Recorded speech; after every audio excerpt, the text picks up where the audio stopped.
In this video, I discuss 10 businesses that are set to soar after the coronavirus pandemic is over. Coming up next on Holy Schmidt. Holy Schmidt! Hi everyone, this is Jeff Schmidt and welcome to another episode. Hey, people are hurting, lives are being lost, and economic disaster is everywhere. I personally know 2 people here in New York that have lost their lives due to COVID-19, one last month and one last week. These were good men that I've known personally for over 20 years. Family men, hardworking, upstanding members of the community. If you're watching this video, it's important to be mindful of one thing, and that is that this video is not designed to show you how to take advantage of people who are hurting right now, but rather to help them in their time of need, and in doing so help yourself and those that you care about as well. To use a Game of Thrones analogy, winter has come, and we are in deep winter, February winter. Dark, cold winter. Everything is hard right now, and it's going to be hard for a little while longer. But what comes after winter? Spring. And the California gold rush of business opportunity is coming if you just pay attention. This video is going to show you what spring might look like so you can start preparing right now to provide the goods and services that are going to be necessary when spring comes around. It's also important to know that while this video provides you 10 post-COVID-19 business ideas, more importantly, it provides you with trends that will be in place, more than likely, post the COVID-19 environment, so that you know how to navigate that environment and build a business that can help you, those that you care about, and most importantly, your clients and customers. Believe it or not, while this all feels new and horrible and untested, this isn't the first time humankind has been where we are at right now. Let me give you a few examples from the past so that you can frame the way you're going to think about what's coming next. At the end of World War I and the end of the Spanish flu in 1918, we emerged into the Roaring Twenties. The Roaring Twenties was a who gives a damn, it's all going to end tomorrow, let's party mentality. Many bars, nightclubs, and restaurants were created during that time, and many of those are still in existence today, including one from Jack Johnson, the world's first African-American heavyweight champion. Jack started the Cotton Club in New York City, and the Cotton Club is still in existence today. The Great Depression caused massive financial hardship, but it also created opportunity for those that could provide goods and services that were cheap, that filled basic human needs. Following the repeal of Prohibition, Ernest and Julio Gallo created E&J Winery to compete against 800 other wineries in the world. These businesses provided expensive French wines in a world that couldn't really afford expensive French wine. Apparently there was a need for cheap bottles of decent California wine at the end of the Great Depression. In hindsight, it was a no-brainer. It's also worth pointing out that E&J Gallo is now the world's largest adult beverage company. With the fall of the USSR, thousands of businesses opened up all over Russia. The average citizen in this capital-starved economy wanted what the West had to offer. Anis Mohammedshan went from poverty to billionaire by offering luxury products to those that needed it and wanted it. First by providing a few batches of ice cream from his home, then later importing chocolates and perfume, aftershave, cigarettes, and beer. Now it's important to know that during Soviet Russia, luxury goods were rationed and given only to high-ranking government officials and military generals. So being the first to provide these products was a massive first mover advantage. And that gave Anis exactly what he needed to get his business off the ground and become a billionaire. In hindsight, again, a no-brainer. So the question is, what will our country look like when this pandemic is all over? Well, there definitely won't be a need for chocolates and perfume this time around. There are 5 trends that I see where your business can provide real value and at the same time get a first mover advantage ahead of everyone else if you think about it now instead of in 6, 8, 10, 12 months. Trend number 1 is working from home. COVID-19 has caused people to shelter in place for months now. Businesses have had to adapt, and in doing so, they executed their business continuity plans. These businesses were already seated with professionals who knew what they were doing, and so they just had to move from the office to their home and carry on. Many businesses that made the jump with very little change found that business activity actually went up because people didn't have the commute time that they had before, and that commute time could be used for other things like exercise or a few more hours on the job during the week. Importantly, big expensive office space that houses dozens, maybe even hundreds of employees is now being questioned, both because of the cost and also the productivity. So how do you build a business to help people transition from the office tower to the home office? Here are 3, but there are probably dozens.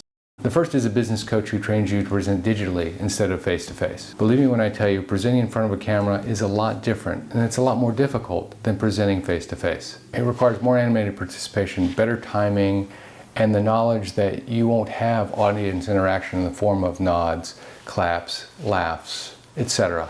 More importantly, during face-to-face interaction, you know when someone's not paying attention because they're not looking at you, but over video, they could just be looking at their monitor. Number 2 is graphic designers for everything from Zoom-ready presentations to logo design that is better in the digital environment than it is in the face-to-face environment. The age of paper presentations is gone. Everything is screen shared now, and so when you provide your presentation, it better look good on somebody's laptop because there's a high probability that that's how they'll be viewing what you have to offer. Number 3 is the home office studio design business so that your client's background looks more like a television studio than it does their living room. Right now, it's cool to see the human side of your clients and for them to see your human side as well. But what separates a superb business from a good one is the level of professionalism that it displays even over a video. Long term, clients don't want to see the cat walking in the background. So if a little bit of money and good lighting transforms the corner of the bedroom into a studio-ready location for you to do your day-to-day business, people will pay for that. Then building a business around this will be a game changer for both you and for them. The next trend is professional-grade virtual IT desks. As we've learned, right now you can see friends and family by Zoom just by downloading an app. And this has proved to be quite nice, particularly in a COVID-19 environment where you can't actually see people. It's created connection opportunities that bring us even closer when we can't actually come together face-to-face for a while. What about business-to-business and business-to-customer apps? Professional-grade security, virus prevention and elimination, phishing prevention, spam email screening and blocking. These are the things that a professional IT desk does for you in the background at your office that you don't even see. But if you're working from home and working for yourself, then you may need somebody to do this for you. This creates a real business opportunity for a virtual IT desk. Trend number 3 is higher quality human interactions and experiences. Hey, when this is all over and we are able to sit across from one another without masks and gloves on and shake each other's hands again, the human condition will be alive and well. We won't take each other's time for granted. We'll place a higher value on connection, and my guess is we'll listen to each other a lot more than we used to. So a business like an experiential travel agent, website, or magazine should do very, very well. Along the same lines, on the business side, because we will have less interaction on a day-to-day basis, at least many of us will because of the work from home environment, there will be a higher value placed on human connection in meetings.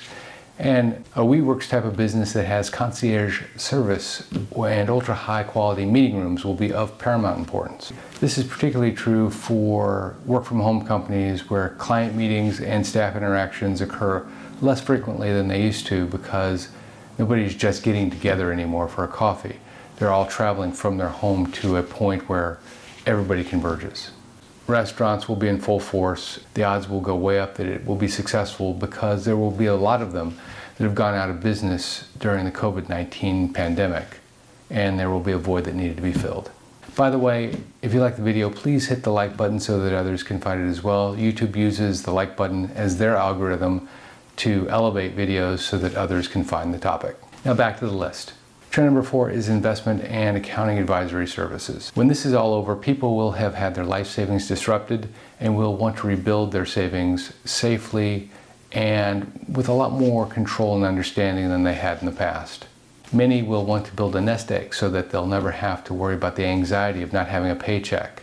Autopilot investing or I'll get to it tomorrow investing will be less of a thing because people will want to protect their downside. And this will be replaced by a deep partnership with their investment advisor. Overlaying this will be common sense tax advice that people will be looking for because they want to understand more about their finances, because frankly, they'll be a lot more involved than they used to be. So overlaying a service that provides investment advice or tax advice or both is a 1-2 punch for clients of the future, because they will need what you have to offer and they'll value it a lot more. Last but not least in this category is small business financing advice. Make no mistake about it, the government right now is providing trillions of dollars just to keep businesses afloat. They're not doing credit checks, they're offering loans that are either forgivable or 1% loans. In other words, they're doing a lot more than any government has in the past to help businesses make it month to month. Now that's just to keep things from falling apart. Now imagine the type of loans they'll provide when this is all over and they want to get businesses up and running, bring jobs back to the economy, and generate other economic activity. Something big is on the horizon here. Commercial loan brokers will be in big demand because they will have cheap, easy to approve loan product at their disposal that they provide to their clients in the post-pandemic economy. In my next video, I discuss 4 industries that are booming right now in the coronavirus economy and how you can start a business in any of them for $500 or less. And while these businesses won't be around forever, they will help those in need today and potentially help you and those that you care about through a very tough situation. Make sure you hit subscribe below and click notifications so that you get alerted when this and other related videos come out. I put them out about twice a week. Also, if you'd like me to film a video on a small business topic, put it in the comment section below, and if I choose the topic, I'll mention you in the video. This is Jeff Schmidt. Thanks for watching.